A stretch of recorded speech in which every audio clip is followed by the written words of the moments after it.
Now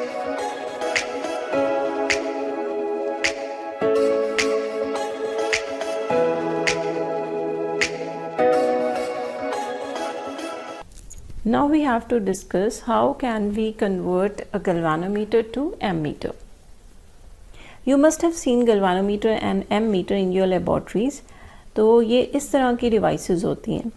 galvanometer जो है it can measure very small value of currents. Like यहाँ पे आप देख सकते हो कि maximum value of current that can be measured by this galvanometer in a circuit is only 1 milliampere. और जो एम मीटर है वो large value of current measure कर सकता है, जैसे यहाँ पे 5 एम्पियर करंट वो मेजर कर पा रहा है. तो galvanometer can measure the current of micro ampere और मिली एम्पियर रेंज. तो हमने यहाँ पे गैल्वानोमीटर को एमीटर में कन्वर्ट करना है, तो उसके लिए हम क्या करेंगे वो हमें देखना है. नाउ सपोज हमारे पास एक यहाँ पे गैल्वानोमीटर है जिसकी रेंज है 5 मिली एम्पियर, मतलब वो मैक्सिमम सर्किट में 5 मिली एम्पियर करंट मेजर कर पाएगा. तो हम इस गैल्वानोमीटर को कुछ इस तरह ड्रॉ कर सकते हैं इसके स्केल को कि यहाँ पे है 0, ये 1 milliampere, 2 milliampere, 3 milliampere, 4 milliampere, and the maximum current that it can measure is equal to 5 milliampere. So here 5 milliampere is called current IG.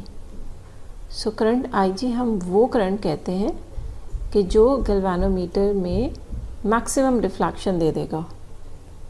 और we can say that galvanometer will show full scale deflection for this value of current. अगर ज़्यादा हम इसमें से current flow करेंगे तो इसमें एक स्प्रिंग होता है जो हमने लास्ट वीडियो लेक्चर में डिस्कस किया था, वो स्प्रिंग ब्रेक हो जाएगा. सो 5 मिली एम्पियर से ज़्यादा करंट हम गैल्वानोमीटर में से पास नहीं कर पाएंगे.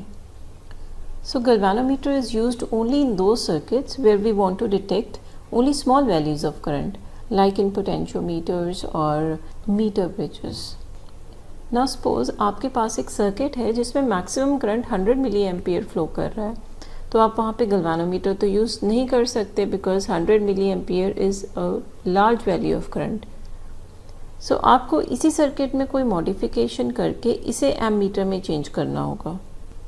Or in other words, we can say that we have to increase the capacity of this galvanometer from 5 milliampere to 100 milliampere. So we will use a trick here.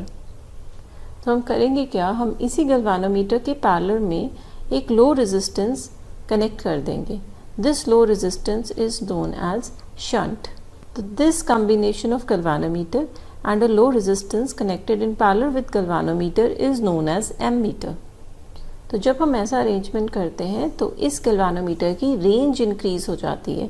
जो galvanometer पहले कम current measure कर रहा था अब वो ज़्यादा current measure कर पाएगा.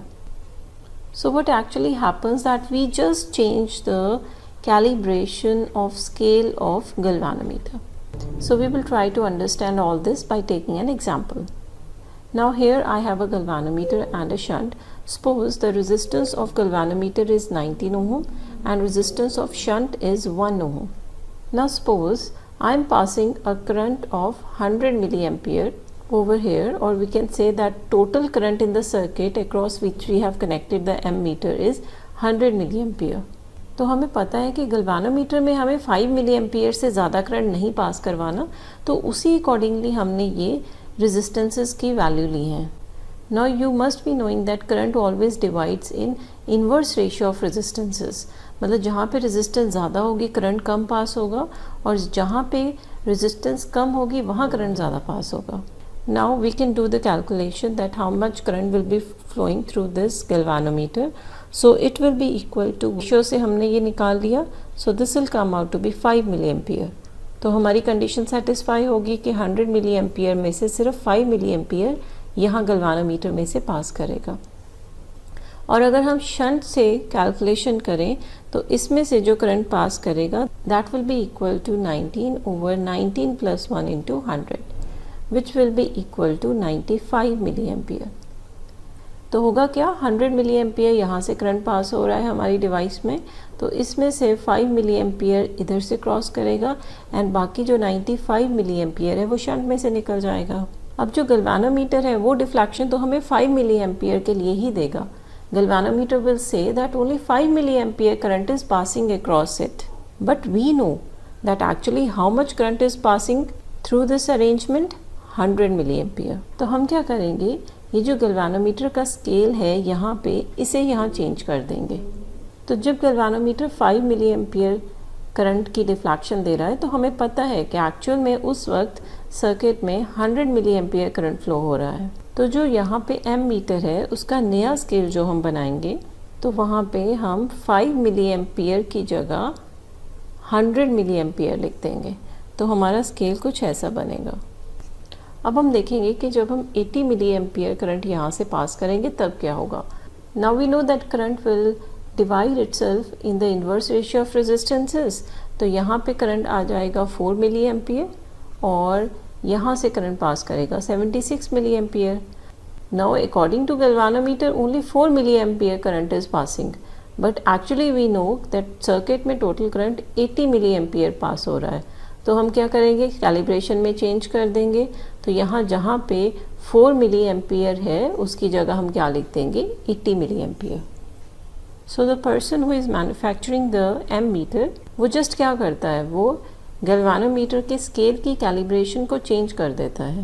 एंड कैलिब्रेशन किस पे डिपेंड करेगी, it depends on ratio of resistances of galvanometer and shunt.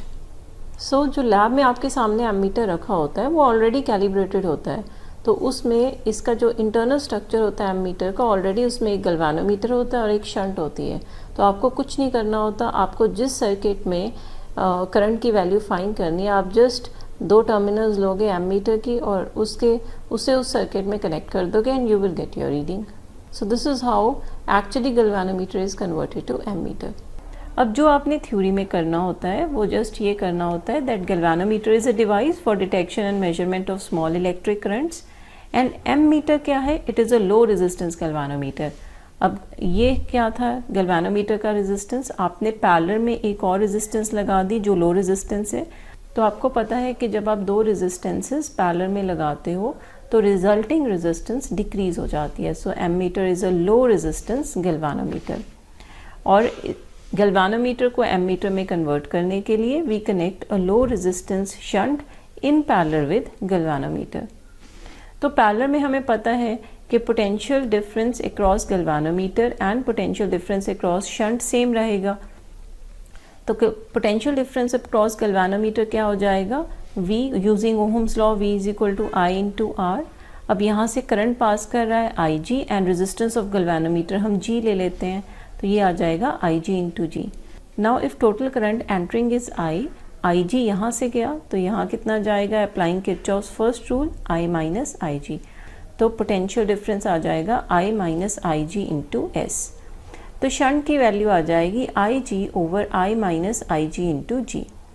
सो अगर आपको ऐसा क्वेश्चन गिवन है कि the current which shows full scale deflection in galvanometer is IG but total current that is to be measured is I and the resistance of galvanometer is also given, then what is the value of shunt that you'll have to connect in parallel with galvanometer to convert it into ammeter. तो आप ये formula use करोगे. तो जो galvanometer का scale है, जो पहले मैक्सिमम करंट कितना मेजर कर रहा था IG, अब वो कितना मेजर करेगा I. जैसे हमने लास्ट एग्जाम्पल में किया था ना कि पहले मैक्सिमम जो स्केल था गैल्वेनोमीटर का वो 5 मिली एम्पियर मेजर कर रहा था, बाद में उसने मैक्सिमम कितना मेजर किया था, 100 मिली एम्पियर. अब जो इफ़ेक्टिव रेजिस्टेंस है एम मीटर की वो आ जाएगी, ये दोनों पैरेलल में रेजिस्टेंसेस आ जाएगी 1/RP is equal to 1/G plus 1/S. तो ये रिजल्टेंट रेजिस्टेंस आ जाएगी. तो this will be the resultant resistance of this combination.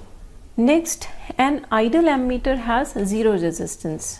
अब जो एम मीटर है, अगर एक आइडल एमीटर की हम बात करें तो सपोज़ ये हमारा कोई एलिमेंट है, suppose this is a bulb, और इसमें से हमने देखना है कि कितना करंट फ्लो कर रहा है. तो यहाँ पे हम क्या कनेक्ट करेंगे, एमीटर. तो एमीटर की अगर कुछ रेजिस्टेंस होगी तो वो करंट के फ्लो को अपोज करेगा. सो आइडल एमीटर वो होता है जिसकी रेजिस्टेंस ज़ीरो हो, जितना भी करंट सर्किट में फ़्लो कर रहा है वो सारा करंट डिटेक्ट कर ले और उसकी अपनी कोई रेजिस्टेंस ना हो. और जो एम मीटर है वो सर्किट में हमेशा हम सीरीज़ में लगाएंगे, बिकॉज करंट सीरीज़ में सेम रहता है। अगर आप पैरेलल में लगा दोगे तो पैरेलल में तो करंट डिफरेंट हो जाता है। सो ammeter is always connected in series with the circuit. So this was all about conversion of galvanometer to ammeter.